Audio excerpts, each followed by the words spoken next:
Il y a 110 ans, le 1er août 1914, la mobilisation générale était décrétée. Certains historiens parlent plutôt du 2 août. 3 semaines plus tard, le 24 août, sous le commandement du général Villaret, des combattants venus de Vendée opposèrent une résistance héroïque aux troupes allemandes. Cette cérémonie leur est dédiée. Je laisse le soin à François Tellier et Hervé Tonnel de vous faire un historique de ces événements lors de leurs prises de parole successives. Lorsqu'Hervé Tonnel est venu me voir en mairie pour me proposer cette commémoration, avec les associations d'anciens combattants, nous avons vite convenu que le but principal de ce type d'événement, c'est le devoir de mémoire. Pour que la mémoire se transmette avec les harmonies, avec les porte-drapeaux, merci à eux, il faut sans doute que ces événements aient un retentissement important. Et donc fin août, au moment des vacances, il nous a semblé que ce n'était pas judicieux. C'est pour ça qu'on a décalé cette cérémonie le 15 septembre. Je vous remercie d'ailleurs de votre présence. Le devoir de mémoire doit nous permettre de ne pas oublier cette période dramatique et de garder le souvenir de cette tragédie, qui est la guerre, pour ne jamais plus le reproduire. Hélas, force est de constater que l'actualité nous oblige à redoubler d'efforts. Mais revenons au devoir de mémoire. Comme nos anciens l'ont fait, avant nous et avec nous, en nous transmettant comme une flamme olympique leurs souvenirs, nous devons faire de même et veiller à ce que cette flamme ne s'éteigne pas. Avec ce type de cérémonie, avec les écrits de la Fondation de Pével, avec les réunions organisées par l'Union nationale des anciens combattants, nous devons transmettre le flambeau aux jeunes générations. C'est ce que nous faisons aujourd'hui et je suis particulièrement heureux et fier de voir ces jeunes cadets, porte-drapeau, dont Clara, jeune fille du village, et Inès qui l'accompagne. Clara, elle est là. Ce sont sur ces jeunes épaules que repose maintenant la transmission de la flamme de la mémoire. Ce qui nous oblige, ce sont ces valeureux soldats, morts pour la France, morts pour que nous puissions vivre libres. Le 24 août 1914, il y a eu plus de morts sur la journée que pendant toute la guerre d'Algérie, me rappelait récemment François Tellier. Il faut qu'il s'arrange avec Hervé, parce qu'Hervé dit que c'est le 22. Ils sont morts pour un idéal que nous partageons. Ils sont morts pour notre devise, liberté, égalité, fraternité. Vive la République, vive la France.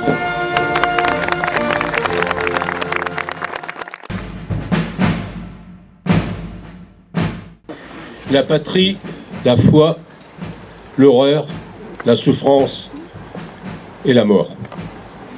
Ce souvenir que l'Europe a longtemps été terre de douleur et de déchirement. Du 7 au 23 août 1914, la bataille des frontières. La bataille des frontières était l'une des premières phases de combat de la Première Guerre mondiale, juste après la mobilisation. Le terme désigne la série d'affrontements entre les troupes allemandes et franco-britanniques le long des frontières franco-belges et franco-allemandes de la période allant du 7 au 23 août. Le 22 août 1914 constitue la journée la plus meurtrière de la guerre et de l'histoire militaire de la France, avec 27 000 soldats morts et près de 1000 civils tués lors de massacres en Belgique. Les combats se perdent ou se gagnent sur les champs de bataille, parfois en quelques heures, mais se poursuivent dans les mémoires. 23 août, extrait des cahiers de marche du 83e et 84e régiment d'infanterie territoriale. Les régiments sont enlevés par chemin de fer. Le 1er bataillon, à la descente du train à Fretin-Templeuve, établit un barrage de 2 compagnies couvrant le débarquement sur la ligne Péronne-Bonance. La première compagnie est un peloton de réserve et un peloton de réserve sur la route de Cisoing et Plechin, détachant un petit poste à la Bleuse-Vache. Le deuxième peloton est maintenu à Cisoing pour renforcer le village.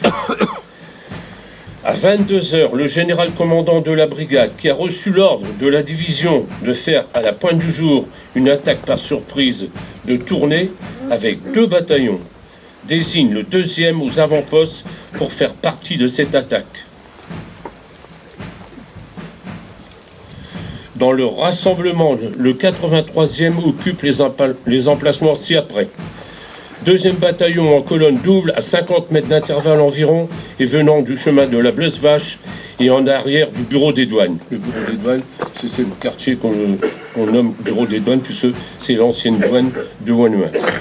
Le 3e bataillon vers l'est de la Bleuse-Vache est dans un pré attenant. Le 84e a pris sa place en arrière de la ferme de la Bleuse-Vache du même côté que le 3e bataillon du 83e.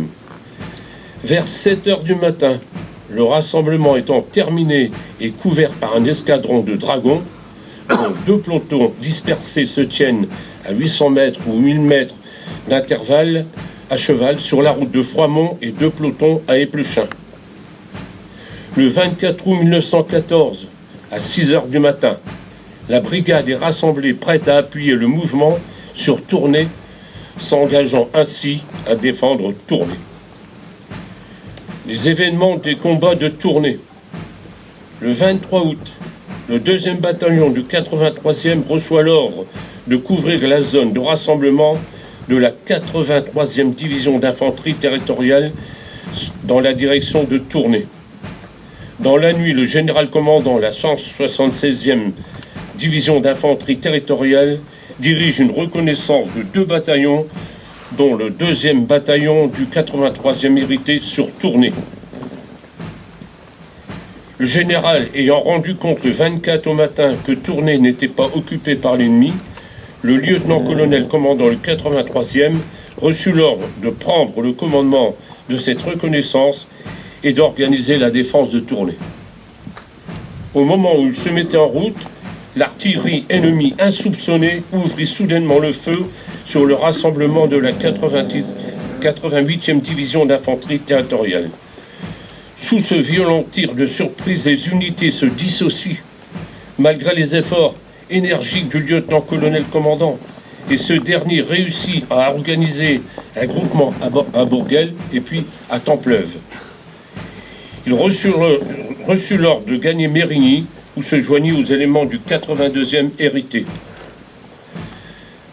Dans la journée, 13 soldats vendéens du 83e 84e régiment d'infanterie territoriale sont morts. Bivouaquant à proximité de la ferme, ils sont repérés par une patrouille du Lan et aussitôt pris sous le feu des canons allemands, installés vers Lamain. Fauchés par un obus, ils étaient 200 cantonnés ici sur la zone. À cet endroit, appelé bureau des douanes. Ils furent enterrés sommairement, puis enterrés dignement au carré militaire situé près de l'église, dont un, le soldat Collardré, enterré au cimetière de Bourguel. Il y eut de nombreux blessés évacués vers Sizouin, Bouvines et Lille, plusieurs succombent en route et inhumés comme il se doit. Ces hommes d'une moyenne d'âge de 30 à 40 ans et même plus, des réservistes, étaient des pères de famille comme tant d'autres, leur métier pour la plupart de petits agriculteurs, de maraîchers, de sabotiers et même clercs de notaire. Il est vrai que devant la puissance de feu de l'armée allemande et leur nombre de soldats, la lutte était inégale. Ce fut certes pendant cette journée une débandade, mais nullement une fuite, car c'est le haut commandement qui donna l'ordre de repli de ces régiments qui d'ailleurs ont continué et combattu à Verdun. Sachez qu'au 13 de Wannouin, s'ajoutent les 53 de Tournai. C'est au total 21 000 Vendéens qui périrent dans ce conflit. 2 à 3 jours avant, quittant leur foyer, ils s'en allèrent miner de l'espoir de revenir bientôt. Honneur à eux et aux compagnons d'armes. Je vous remercie.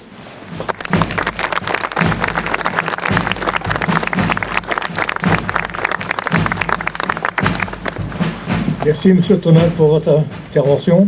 Maintenant, j'appelle M. François Tellier, président de l'UNC Bachy-Bourguel. Merci, mon cher Jean-Claude. Mesdames et messieurs, je ne commencerai pas par énumérer tout ce que M. le maire a dit tout à l'heure pour vous saluer, puisqu'il l'a dit. Une rue nous a conduits ici. la rue du 24 août, à Bourguel.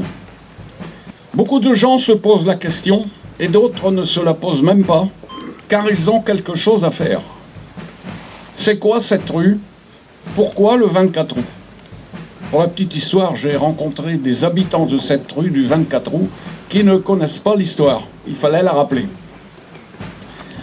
Donc cette rue qui représente un trait d'union entre nos deux villages, trait d'union, quelle espérance dans ce monde bouleversé, meurtri, dont certaines valeurs sont oubliées, galvaudées, abandonnées pour une illusion parfois.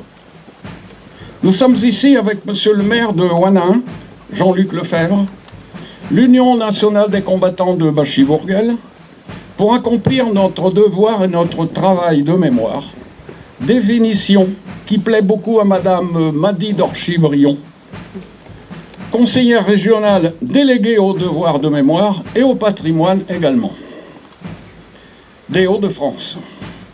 Et vous toutes et tous, engagés, merci pour votre présence. Et merci à l'harmonie également de nous interpréter ces jolis morceaux. Nous avons un devoir et un travail de mémoire, car nous sommes maintenant dépositaires des braises ardentes, comme nous le rappelle Hubert Germain, le dernier compagnon pour la libération de la France dans l'honneur et par la victoire. Nous sommes les ambassadeurs de la paix. Cette rue, ancienne rue du Calvaire à Bourguel, ou rue du Moulin pour les anciens, il y en a ici, rebaptisée lors du conseil municipal du 6 septembre 1935, il y aura bientôt un siècle, dans 11 ans. Nous sommes dans l'histoire, avec un grand H, nous ne voulons pas oublier. Nous ne voulons pas oublier car comme le disait quelqu'un, oublier son passé, c'est être condamné à le revivre. Nous voulons raviver la flamme du souvenir, comme la flamme sur la tombe du soldat inconnu à Paris. Nous voulons raviver cette flamme ardente du souvenir. Alors nous avons souhaité avec monsieur le maire de Boinin, Jean-Luc Lefebvre, Hervé Tonnel, président de la fondation de Pével et directeur de la revue, et Dominique Lefebvre, notre historien, cette cérémonie qui marque le souvenir de cette bataille du 24 août 1914, où 12 Vendéens ont perdu la vie ici, dans ce lieu, à la ferme de la Bleuze-Vache, ou de la Bleuze-Vac, comme j'ai entendu dire tout à l'heure, et que les gens aiment bien répéter. Voilà. Et que nous venons d'honorer au monument aux morts de Ouanin, voici un instant, 1914-2024, 110 ans. Un autre soldat vendéen, comme l'a dit mon ami Hervé, est enterré au cimetière de Bourguel. Donc ils n'étaient pas 12, ils étaient 13. Nous avons voulu réveiller l'histoire, réveiller la mémoire. Ils sont morts pour nous, pour notre liberté. Souvenons-nous, ne les oublions jamais. Un grand merci pour votre présence à toutes et à tous, à nos nombreux porte-drapeaux de Cizoin-Louville, Saint-Gand-Mélantois, Genêt, Bouvines, Landat, Templeuve, Bézieux, Bachy-Bourguel, Frétin et beaucoup d'autres que j'oublie.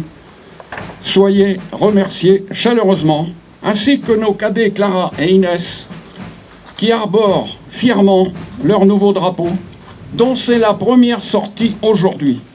Alors je veux vous raconter une petite anecdote, une petite chose. Clara, nous avons ici parmi nous notre ami Francis Bayard. Et notre ami Francis Bayard nous a envoyé deux de ses petits-fils, Nicolas Vandeval et Clara Bayard, comme porte-drapeau et comme cadet. Et nous avons aussi Inès, qui est très passionnée par la chose militaire. D'ailleurs, elle a l'intention d'entrer, m'a-t-elle dit tout à l'heure, dans une école militaire, et vous pourrez peut-être la conseiller. Donc, nous pouvons féliciter et nous applaudirons tout à l'heure Francis Bayard de nous avoir envoyé deux de ses petits-enfants. Bravo et merci, Francis. Merci aussi à notre ami Jean-Claude Cartigny qui les a si bien conduits. Nos remerciements s'adressent également et j'en aurai bientôt terminé, à nos hôtes, monsieur et madame Paulet, de nous avoir aidés pour la réalisation de cette cérémonie chez eux, à la ferme de la Vache Bleue. Nous vous donnons rendez-vous dans 15 jours, le dimanche 29 septembre, à Bachy, pour la commémoration de la libération de Bachy-Bourguel. Et nous avons parmi nous monsieur Jean Grave, le commandant et diacre, qui aura l'occasion de bénir le drapeau, notre nouveau drapeau de nos cadets. Tout à l'heure, Dominique Lefebvre vous guidera pour vous expliquer l'historique de cette cérémonie. Je vous remercie toutes et tous.